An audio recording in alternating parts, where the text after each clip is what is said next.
Bismillahirrahmanirrahim. Naqra kitab Ladnan Taqrib lil Imam Abi Syuja' nafa'ana Allah bi ulumihi wa bi ulumi masyayikhina fid dar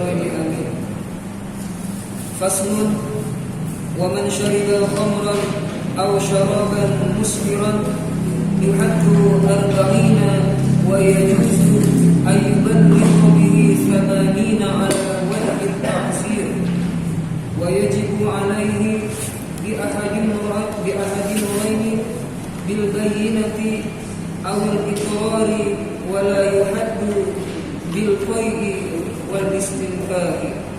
Ya, Bapak Ibu dimuliakan Allah, malam ini kita akan mengkaji pasal dalam kitab Matan Takrib tentang syurubul khamr, minuman keras.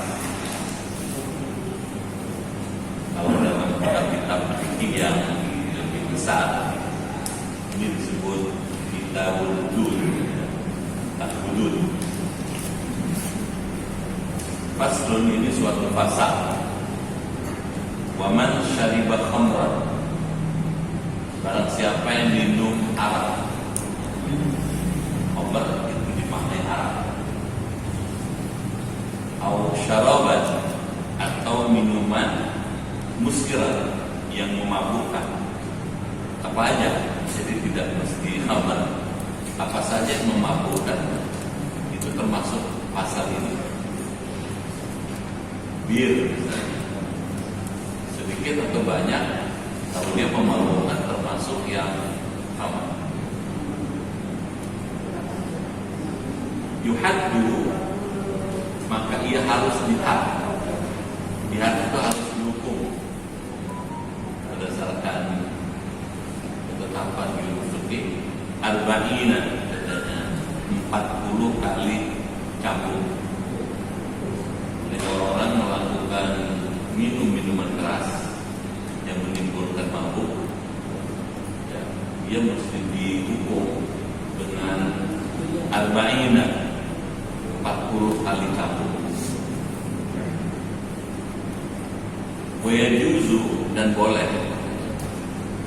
ayyuballigha bihi, menyampaikan had itu, hukuman itu 80 kali ala wajh ta'zir, menurut jalan ta'zir.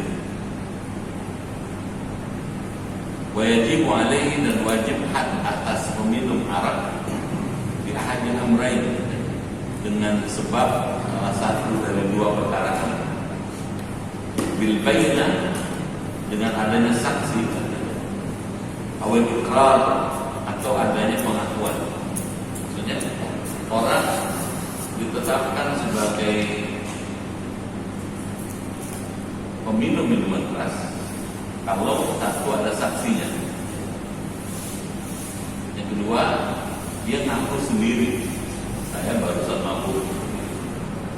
Dengan kita lihat buktinya, misalnya mulutnya bau minuman keras. Nah, kepada orang seperti ini bisa dikenai had, dikenai hukum. Wala yuhaddu, dan tidak boleh dihad, tidak boleh ditetapkan hukum, katanya biruqai, dengan sebab muntah. Jadi kalau dia baru minum, kemudian belum sempat masuk ke dalam badannya, mulutnya, terus muntah dia, itu nggak kena had. Wal istinkah, katanya tercium bau arak. Bapak dan Ibu yang dirahmati Allah, kenapa orang minum minuman keras itu mesti dihukum? Jadi ada aspek falsafahnya. Yang pertama, karena minum minuman keras itu dilarang. Meminum minuman keras, minuman khamr itu haram hukumnya. Jadi karena orang kalau melakukan apa yang dilarang di Quran, tentu dia melanggar aturan Allah. Yang kedua, minuman keras itu dapat berpotensi dan kerusakan.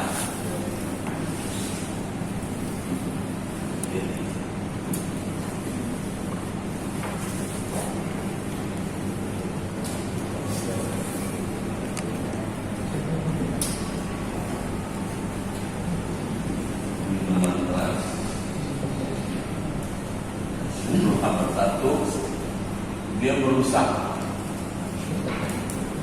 Apa yang dirusak? Ya.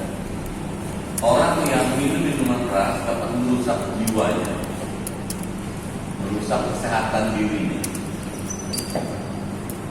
Gak ada contohnya orang yang senang mabok, rajin mabok, tambah sehat. Gak ada. Yang kedua,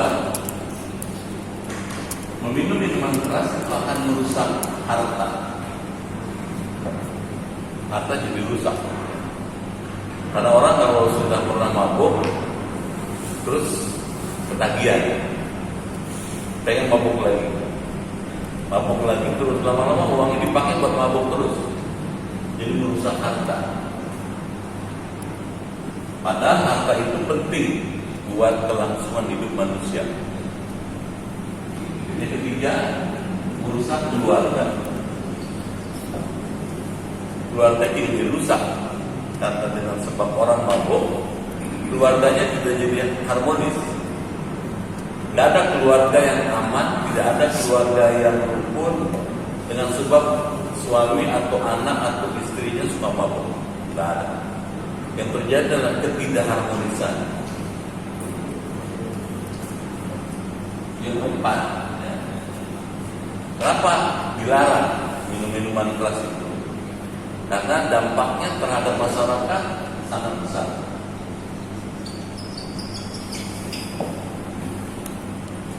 Masyarakat jadi rusak. Tetangga jadi khawatir. Kalau ada orang lagi mabuk, khawatir tetangganya. Jangan-jangan dia lempar batu kena mobil kita. Dia lempar api, rumah kita kebakar. Orang yang mabuk. Dan yang keempat, kelima, yang sudah pasti akan merusak akal. Akal manusia menjadi tidak berfungsi. Padahal yang membedakan manusia dengan hewan justru pada akal. Ketika akal itu tidak berfungsi, maka tidak lagi punya keunggulan sebagai manusia. Kalau pakai bahasa lain, sama aja dengan hewan. Jadi merendahkan manusia. Itu sebabnya dilarang.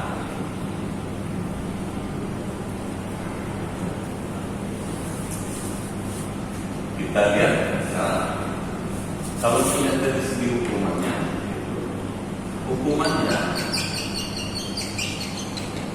itu dengan arba'in 4 kali 40 kali cambukan. Syaratnya ada saksi atau karena pengakuan. Jadi kalau ada saksi yang menyaksikan dia mabuk, ya, maka dengan sebab ada kesaksian itu, maka pihak yang berwenang bisa mengambil tindakan untuk menghukum orang. Ada saksi atau ada pengakuan. Kecuali ada kecualinya nih. Kecuali kalau dia muntah. Kalau dia muntah.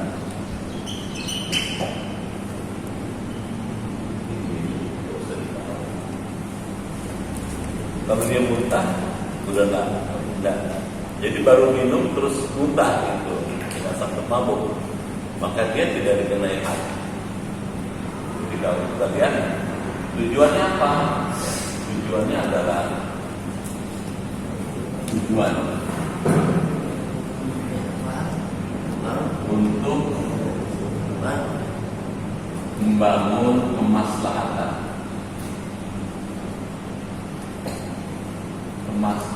umum, al-maslahah al-amah. Jadi supaya umum masyarakat itu maslahat, maka dibikin aturan gitu. Kalau orang melakukan mabuk-mabukan, maka dia dihukum. Ini alasan rasionalnya kayak begini. Tujuannya adalah al-maslahah al-amah. Bagaimana supaya masyarakat atau umum itu bisa menjalani hidupnya bisa maslahat. ya, untuk membangun kemaslahatan, kebaikan, kesejahteraan, kesalehan. Orang bisa hidup dengan kesalehan yang tinggi kalau dia nggak mabuk. Orang bisa beribadah kalau nggak mabuk. Lingkungan bisa menjadi berkah kalau banyak orang soleh. Kalau banyak orang yang maksiat, justru lingkungan itu akan penuh dengan wabah, bencana, malapetaka, penyakit dan lain-lain. Itu sebabnya tujuannya adalah al-maslahatul 'amah, membangun kemaslahatan umum. Jadi diatur oleh agama supaya hidup ini jadi nyaman. Itu tahu kan? Kalau orang Barat bilang ya right with the trading.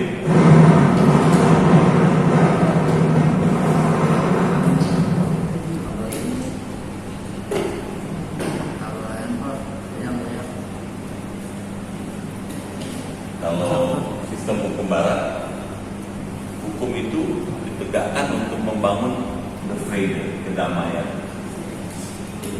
Kalau Islam, kemaslahatan.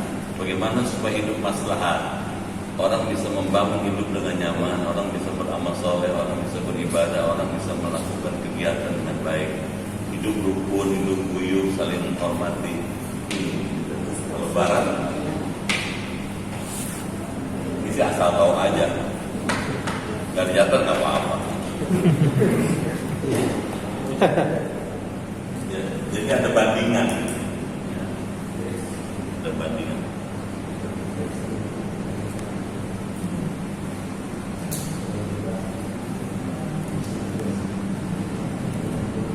Baik, sampai sini kita bisa lanjut ya.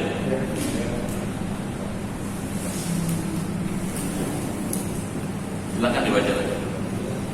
فصل وتقطع يد السارق بثلاثة شرائط أن يكون بالغا عاقلا وأن يسرق نصابا قيمته ربع دينار من حرز مثله لا ملك له فيه ولا شبهة في مال المسروق منه وتقطع يده اليمنى من مفصل الكوع فإن سرق ثانيا قطعت رجله اليسرى وإن سرق ثالثا قطعت يده اليسرى فإن سرق رابعا قطعت رجله اليمنى فإن سرق بعد ذلك أزر وقيل يقتل صدره.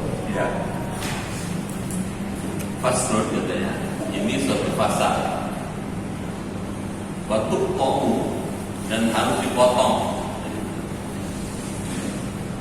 Apa yang dipotong? Yadus sarik, tangan orang yang mencuri.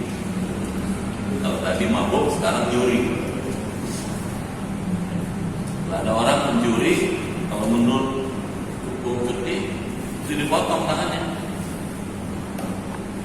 Tapi untuk sampai keputusan memotong tangan orang karena mencuri, bithalatati syarat, harus dipenuhi 3 syarat. Yang pertama, ayyakuna balighan, harus ada pencuri itu orang yang sudah baligh. Sekarang kita bicara soal mencuri. Ya meskipun ya mudah-mudahan nggak ada di kawasan mencuri ya. Apa sih juri-juri? Mencuri. Sarifah. Yang pertama,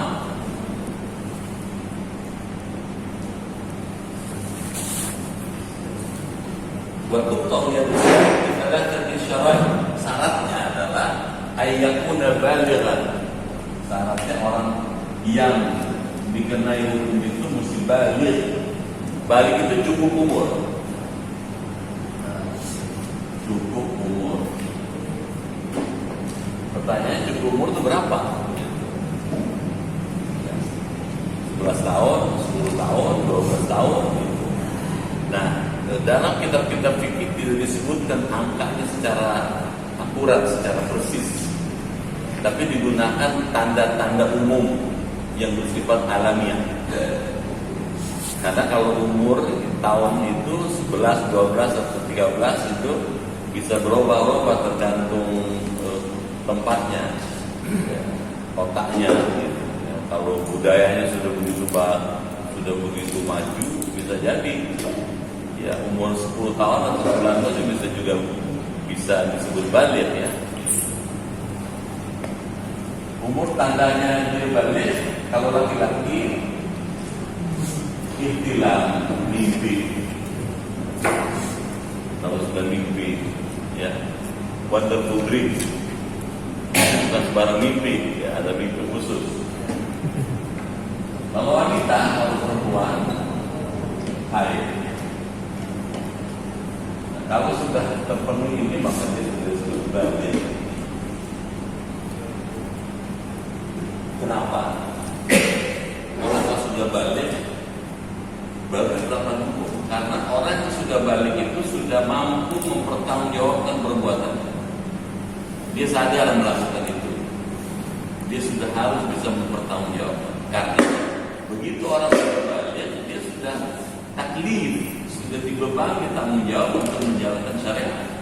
Kalau dia laki-laki sudah ikhtilaf dan mimpi, mesti sholat. Kalau nggak sholat dosa. Kalau perempuan sudah haid, mesti puasa Ramadan. Kalau nggak puasa Ramadan dia dosa. Itu balik. Nah, orang baru ditetapkan dipotong tangannya kalau mencuri kalau dia sudah balik. Jadi persoalan anak-anak umur 5 tahun nyuri permen dijual di warung, gimana nih? Dipotong tangannya? Jawabannya enggak. Kenapa enggak? Satu, anak itu berbalik. Dia mengambil bukan karena kesadaran penuh, tapi karena ikut-ikutan atau karena dia ternyata. Kalau cuma permen ya dibayarin aja. Terus yang kedua katanya akilan. Orang yang mencuri dikenai hukum potong tangan ini kalau dia sudah akilan, berakal, akil balik, berakal. Di situ nomornya sama, tapi kita bilangin aja berakal.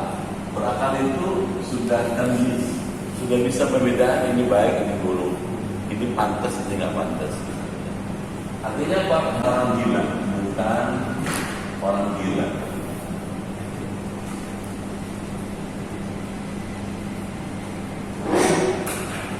Wa yasrifu nisaban qimatu rubu dinar. Yang kedua katanya harus mencurinya 1 nisab seharga 1/4 dinar min hirzi mithli, dari tempat yang setimpalnya, la milka lahu fi, yang tidak ada milik bagi pencuri padanya. Jadi nilainya rubu dinar, 1/4 dinar.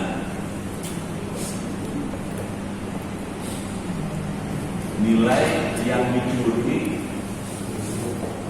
1/4 dinar.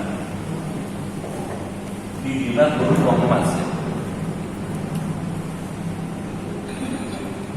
Kalau sekarang karena tidak lagi menggunakan uang ini, tiap-tiap negara menentukannya berbeda-beda, ukurannya berbeda-beda. Mengkonversikan 1/4 dinar, rubu dinar ini dengan ukuran yang berbeda-beda tiap negara. Katanya nggak bisa dipotong rata. Ada yang menyebutkan 5.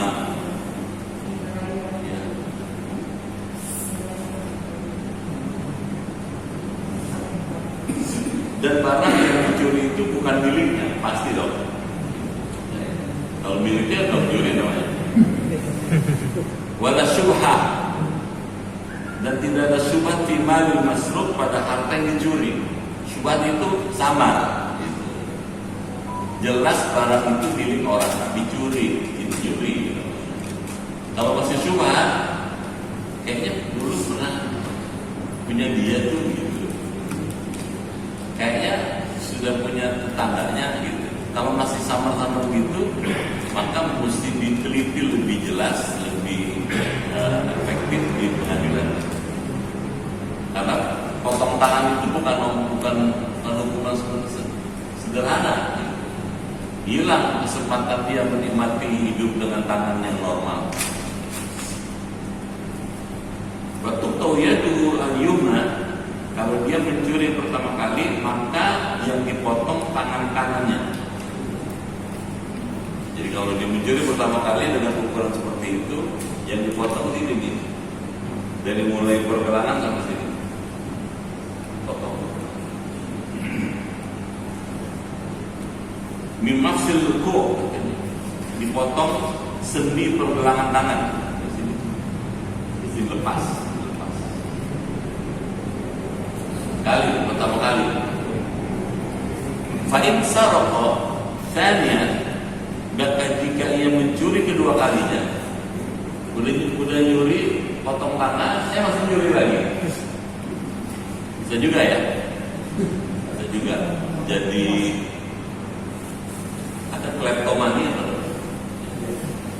Ada orang yang kalau tak nyuri nggak senang dia. Jadi dia bahagia kalau bisa nyuri. Senang bisa nyolong. Itu penyakit ternyata, penyakit jiwa. Kalau dia mencuri kedua kali, katanya qutti'at rijlul yusra, maka dipotong kaki yang kiri. Paham ya? Kalau pertama ini kanan, kedua kaki kiri dan pergelangannya ke bawah. Udah mulai susah hidupnya kalau gini. Tangan kanannya sudah hilang, tangan kaki kiri sudah hilang. Fa'in sarqa tsalitsan, maka dia kalau jika mencuri lagi ketiga kalinya, mungkin juga curi lagi dia, udah tahu tangannya udah hilang, kakinya hilang, curi lagi dia. Qutti'at yadul yusra, maka dipotong tangan kirinya. Tadi sini terus kaki kirinya, sekarang nyuri lagi ketiga kali, tangan kirinya dipotong, habis dah. Fa'in sarqa rabi'an, kalau masih nyolong juga, masih nyuri juga dengan sejumlah syarat tadi, qutti'at rijlul yumna, maka dipotong kaki kanannya. La haula wala quwwata illa billah. Habis sisi kiri kanan, habis. Gimana makannya? Susah. Fa'in sarqa ba'da dzalik, kalau sudah 4 kali dia masih nyolong juga, uzira, maka ditakzir. Ditakzir itu diasingkan ya. Makanya dulu Belanda tuh bikin Nusa Kambangan tuh buat takzir, diasingkan dari keramaian di luar Pulau Jawa kan, dia di luar kan. Supaya apa? Supaya dia tidak lagi punya akses ke masyarakat. Tapi ada pendapat wakila yuqtalu sabran, dan dikatakan dia harus diburu dengan ditahan di penjara seumur hidup. Jadi ada yang berpendapat bahwa orang kayak begini hukumannya seumur hidup sampai meninggal di penjara. Alhamdulillah. Bapak Ibu yang dimuliakan Allah,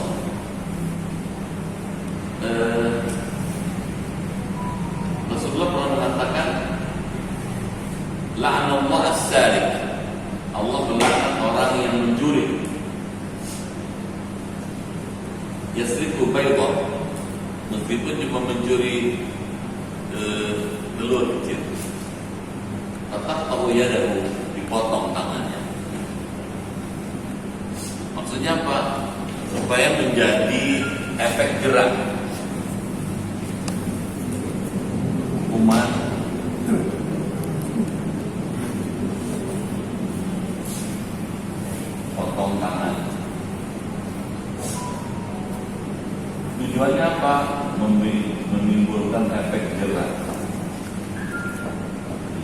supaya orang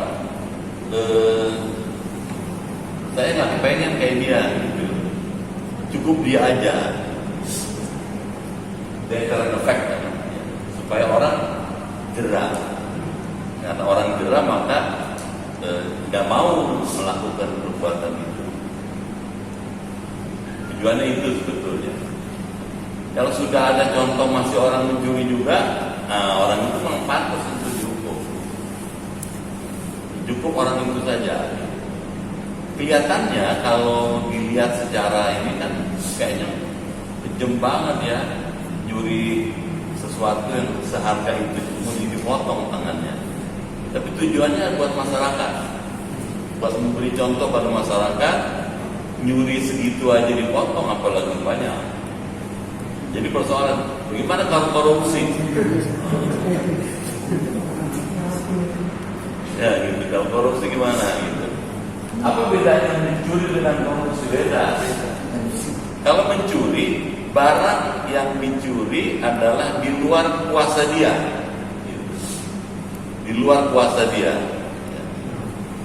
Kalau korupsi, harta yang diambil di bawah otoritas dia.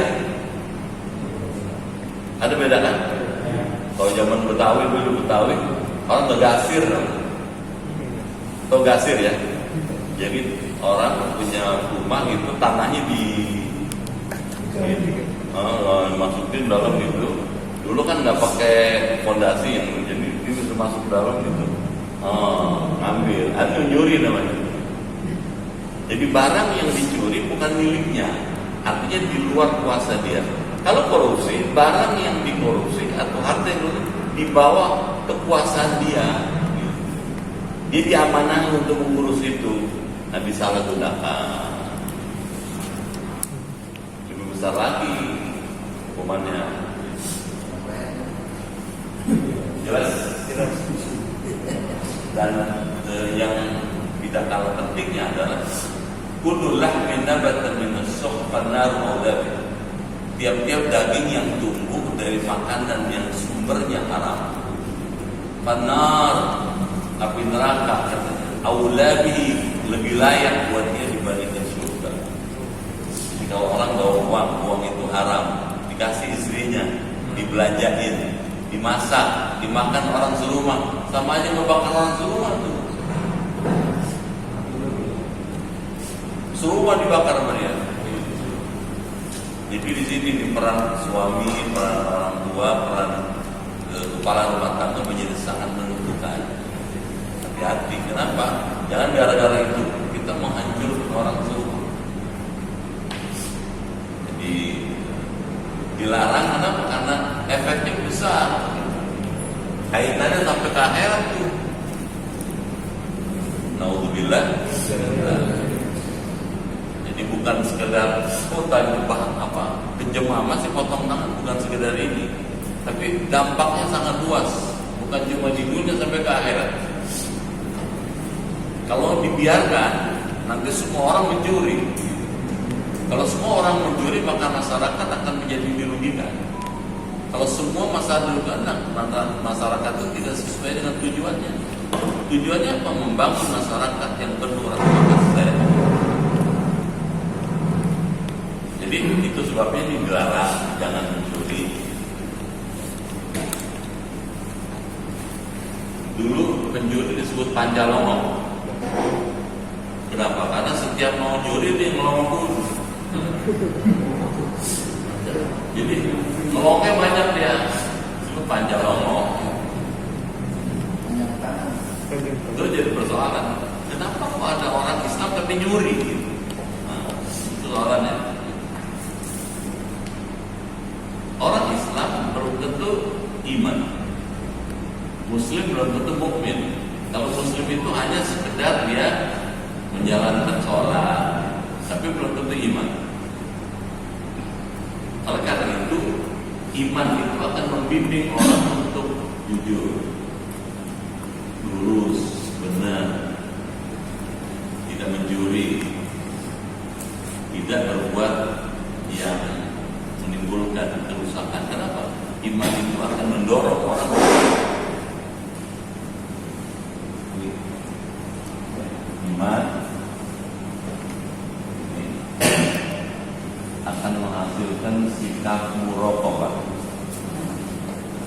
bukan kajian fikih tapi ada kaitannya. Muraqabah itu kesadaran bahwa Allah itu punya 3 sifat utama. Maha melihat,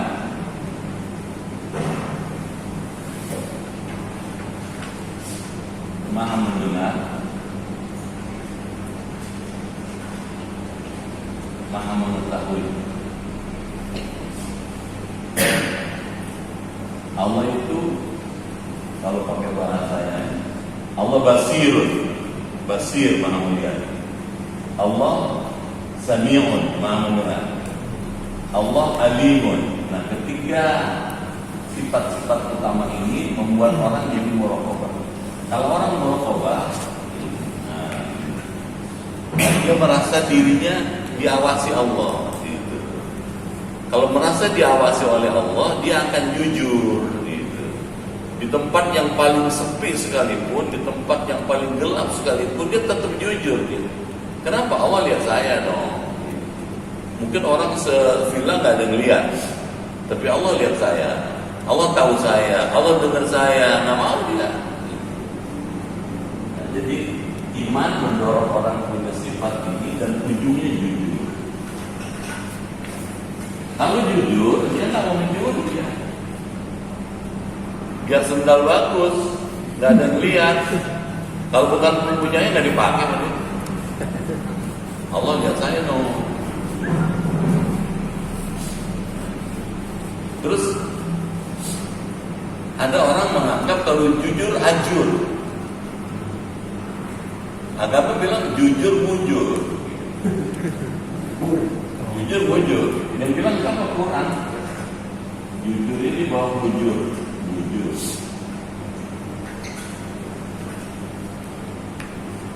Mana bukti jujur mujur? Nabi Muhammad jujur. Belum jadi rasul, jujur. Masih muda sudah disebut Muhammad Al-Amin. Nabi Muhammad tuh dagangnya Nabi Muhammad tuh jauh-jauh Pak. Ya. Dari Mekah dagang ke Yaman.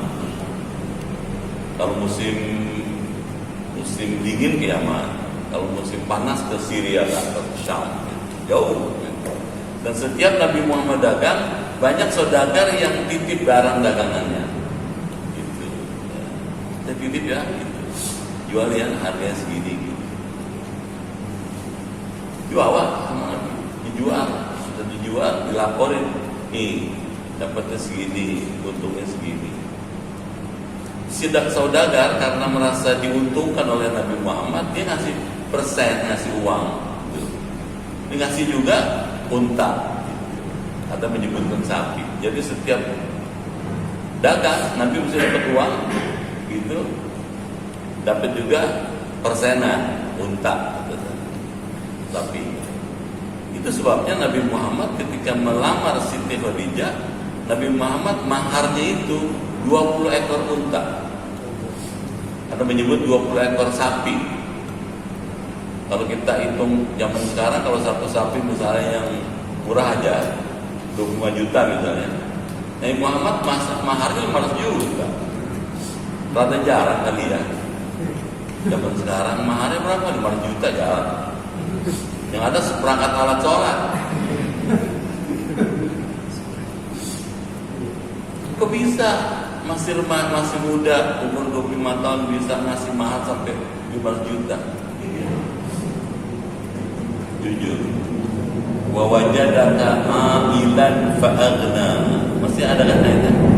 Wa wajadaka ailan. Allah dapati kau dalam keadaan ailan itu fakiran, fa'aghna. Nabi Muhammad lahir, ayahnya nggak meninggalkan waris apa-apa.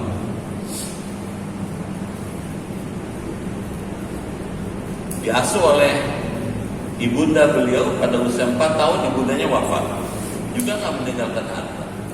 Diasuh oleh kakek beliau Abdul Muthalib, juga nggak meninggalkan harta banyak. Jadi papa. Tapi karena dulu itu jujur.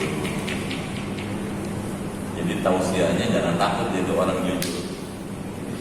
Jujur berkah. Amin. Dan jujur ajur. Coba lihat. Sudah jadi sampai prestasi jabatan paling tinggi. Dari awal diuber-uber tuh pengen sampai ke situ.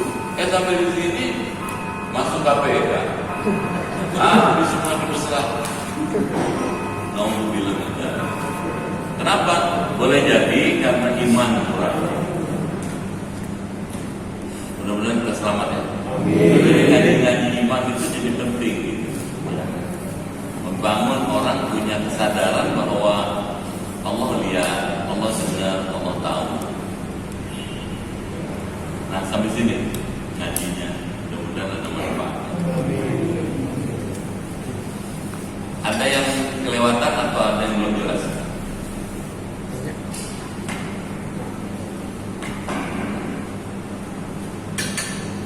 Ya. Untuk urusan hukum ini yang minuman keras hukum 40 kali atau mencuri hukum potong, itu yang mengerjakan siapa? Apakah kita bisa melihat ada orang curi? Terus Ya. Yang pertama mesti disadari dulu, kitab ini fikih muamalah.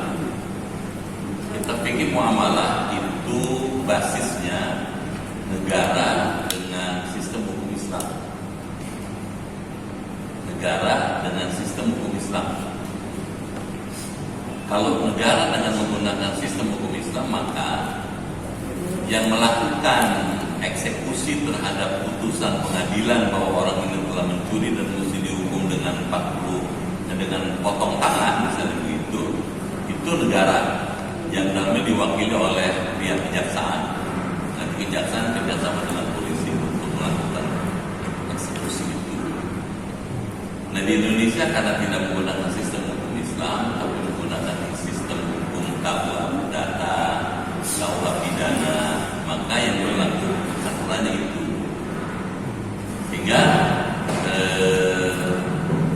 ngaji seperti ini sifatnya knowledge, pengetahuan.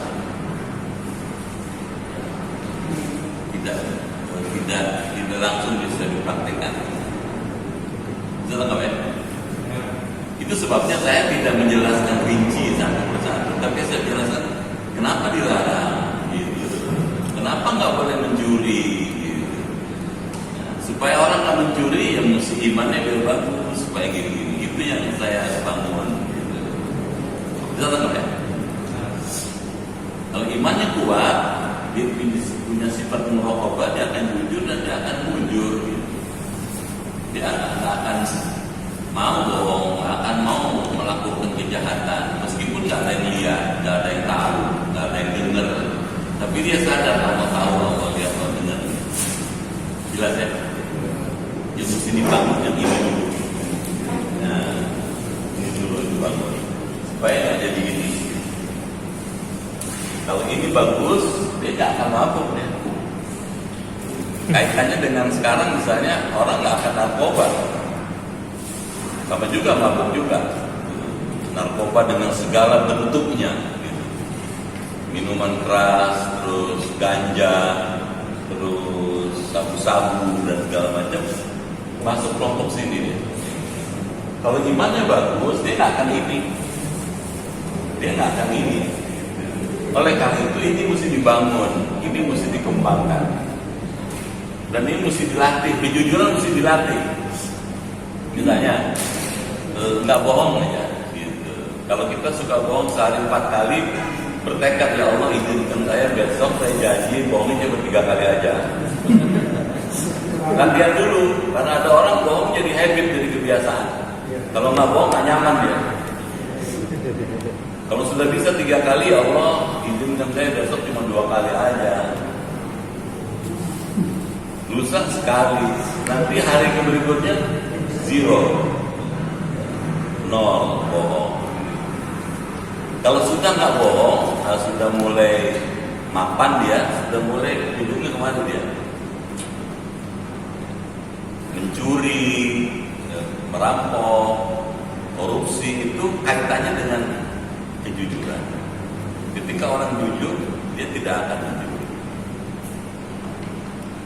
Di Amerika Serikat itu perusahaan-perusahaan besar itu kalau mau merekrut pegawai itu itu yang nomor satu dilihat bukan IPK-nya, bukan indeks prestasi kumulatif, bukan, tapi lihat honesty, jujur enggak. Orang pintar banyak kan orang Amerika, tapi yang jujur langka. Karenanya udah pintar jujur, bagus. Kenapa ya? Buat apa pintar tapi nggak jujur? Bisa habis perusahaan. Dibohongin sama dia, jadi kejujuran dia.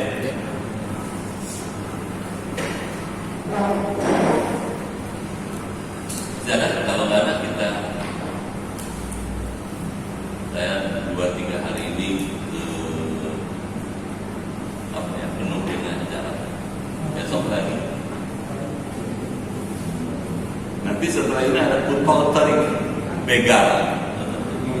Gimana hukumnya begal? Kita sekarang kali ya.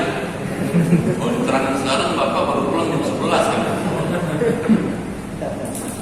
Saya masih jam 8.40 ya, jam 12 masih di relasi apa? Udah ditelepon di sini. Biasanya 8 udah mulai kan? Di jam 8.12 menit masih di sana tuh. Baik. Terus apa kaitan dengan majelis ilmu kita? Majelis ilmu punya peran membangun kejujuran, meningkatkan kadar iman, itu punya peran. Makanya perusahaan-perusahaan besar itu kalau kajian-kajian begini dia perlu itu, atau instansi-instansi pemerintah dia perlu itu. Karena dari bidang SDM-nya nganggap dengan orang jujur perusahaan jadi maju dan seterusnya.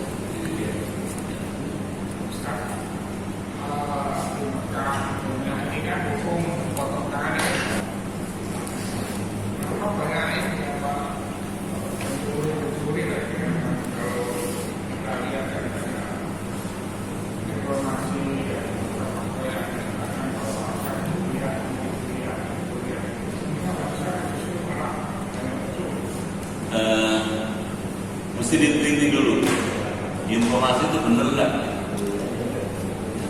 Yang saya tahu, saya pernah lihat Pak, ada seorang perempuan di Mekah itu mencuri dan ditangkap. Nangisnya kayak apa dia? Dibawa sama syurga, sama polisi, itu dimasukkan ke dalam mobil ada kerangkengnya. Nangis dia, teriak-teriak minta tolong, ampunan gitu. Jadi kenapa nanti tahu?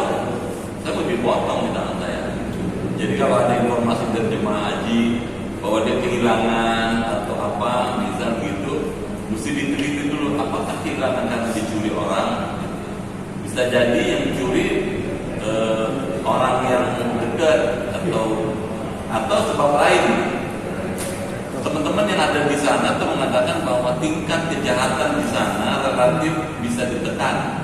Kenapa? Karena hukumnya berat, potong tangan, dipancung, gitu. Karena mereka ngerti Pak.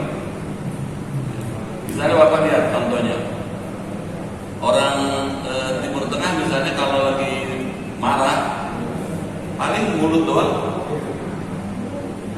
teriak-teriak, gitu. Tapi tangannya nggak jalan.